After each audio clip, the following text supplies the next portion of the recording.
So if you're watching live and you have a minute, I'd love to have you answer this question. Have you used pay-per-click as part of your lead generation in the past? When I speak to prospects of mine that want to come on and use our marketing services, most of them have done some sort of Google ads in the past. For the most part, I'd say, yeah, we did it and it didn't work very well. Or, yeah, I spent $1,500 and didn't get anything out of it. That's a pretty common comment that I get. And the other one is, yes, we're spending $500 a month on that and it seems to be working. We're not really sure. Those are probably the two most common comments that I get from that. But if you're doing anything, pop it into the chat. I'd love to know what you're doing. And if you're seeing good results from that, that would be awesome. Now, the main question here is, should pay-per-click be part of my overall internet marketing strategy? And if we go back and look at the digital dominance method I referenced earlier, yes, it should. It should be the fifth most important thing you should do, according to this. You need to have your website set up and some of your local SEO. But if you need the phone to ring, pay-per-click is the answer to this. This is the way to get in front of eyeballs the quickest. So absolutely, it definitely needs to be part of it. It complements some of the SEO stuff you're doing. It's scalable. You can add more budget as you see that it's working. So easy to scale up and down. Obviously, the targeting is fantastic. You can be very specific on where you want your ads to show for which products in which area, which is pretty nice. So yes, absolutely, it needs to be part of it. Now, the best lead gen strategy really is a mixture of search engine optimization and pay-per-click. Those two things, that's the 1-2 punch to knock out the lead problem that you probably have. Pay-per-click is great to get things up and running quickly. SEO has some very long-term benefits that can really help your business down the road as well. So let's jump in and talk about why campaigns fail. And I think this is always a big struggle for businesses that maybe try to do this on their own and they jump in there. And I'll also say Google is really, really good at marketing. So they're great at offering some sort of deal to get you in, get you to spend some money, but they're not the best at optimizing and getting things to work well where you see an ROI for that, right? They just want you to spend more money a lot of times. So number one, failure to understand the auction process and obviously the complexity of the industry. For the most part, you probably know most of the complexity piece of the industry, or you wouldn't be in the industry. And especially if you've been in it for a while, you probably understand that piece of it. When it comes to understanding the auction process, it's not always the guy who spends the most wins. Now that is a piece of it, but not always the number one piece. Google does have something built in called quality score. So they actually look at each ad and how that ad is working and converting people to leads in comparison to other people that are also trying to show ads for that same search. So you can have a better quality score and spend less than a competitor who's just trying to run you over with a huge budget, and budget is a key word there. There are businesses out there that just have huge ad budgets and think that they can just blast everything, but there are definitely ways to overcome that. That's not a big determining factor. At the end of the day, if you can write better written ads, you can outdo them for less money, which is nice. Which brings me to number two, failure to address competition. You do need to know what your competitors are doing. This is pretty easy nowadays. Just do some searches and see who's showing up in the sponsored results, and then seeing what their offers are, seeing what they're doing, and also paying attention to what they're not doing. Things like advertising for aluminum blinds, right?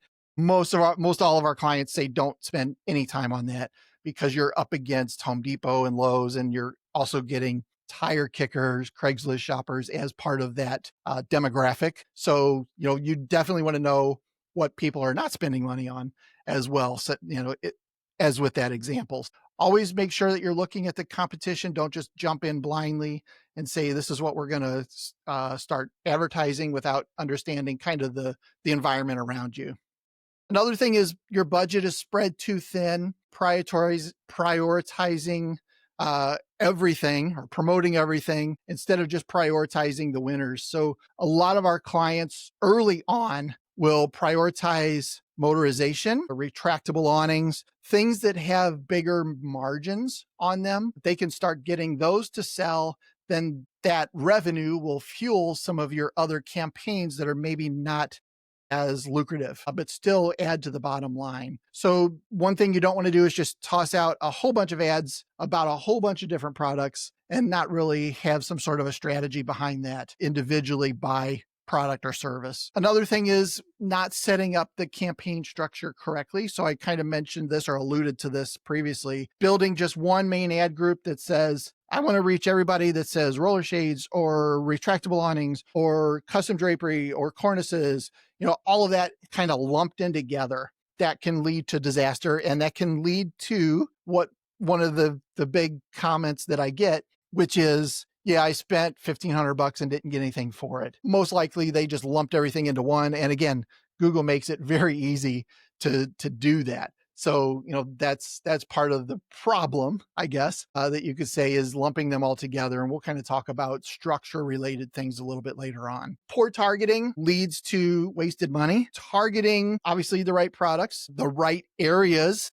in town is really important. And making sure that you're only showing the right ads to the right people is a huge piece of this. So having that targeting dialed in, and that's something that over time can get better and better as your paid ad campaign grows longer in time. And another one here is failure for a strong call to action. And I see this on website designs too. Like, come to the website and there's not an obvious next step.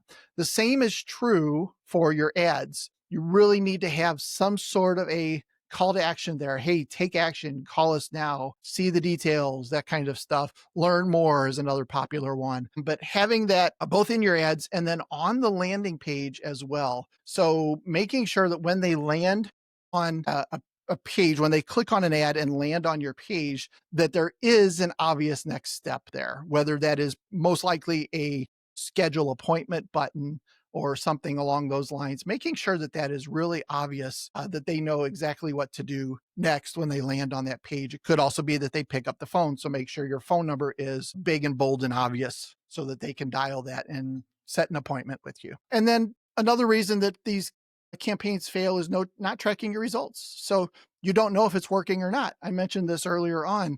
We spend a decent amount on paid ads, but we don't know if it's working. Specific tracking in place to make sure that you're knowing you put $1 in and $10 came out, because then the question is, how many dollars do you want to put in? It's a lot easier if you have that tracking in place all the way through to conversion. And by that, I mean tracking the amount of leads that come in and then tracking which of those customers said yes, and then telling that information back to Google so that it knows this type of customer says yes, but this one did not convert. They didn't turn into a customer. So show our ads more to the people that are saying yes, or people like that.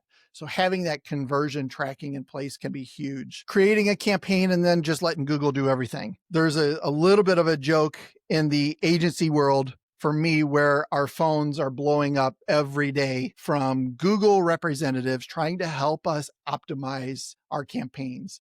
And as I mentioned earlier, really, they're just trying to get you to spend more money. Google also now pops up on the Google Ads screen, says, here are 7 things that you should probably be doing. And they give you a nice convenient button that says apply all. And very likely those things are not going to help you optimize your ads. They're going to help Google spend more of your money. So you got to be really careful trusting that system from that end of it, or just building a campaign and leaving it alone. It requires very consistent optimization, turning ads off that didn't work, doubling down on ones that did, that kind of stuff. Very important. And I mentioned this, applying the Google recommended change without understanding what in the world it is they're recommending, that can work against you. And I also mentioned, lastly, landing pages.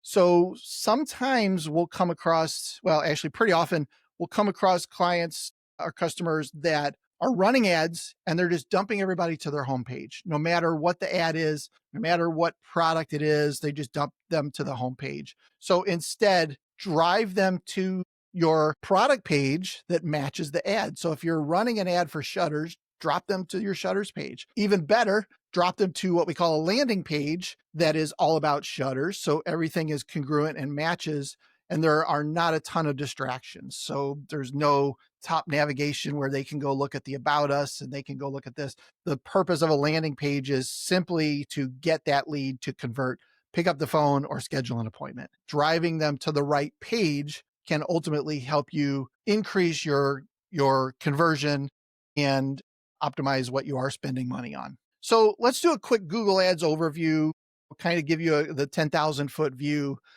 around Google Ads. There are four main types of Google Ads. So there's the search ads, which is what most everybody is used to. And that would probably be the one thing when you say pay-per-click ads that you think of, are those ads that are in the middle of the search results when you're searching for something. There's also app ads. So if you play any games or use any apps on your phone, these little text banners pop up or even videos pop up, and you can run ads on those platforms in that way. That is another way to get in front of people. Great for retargeting, but that's another way to do it.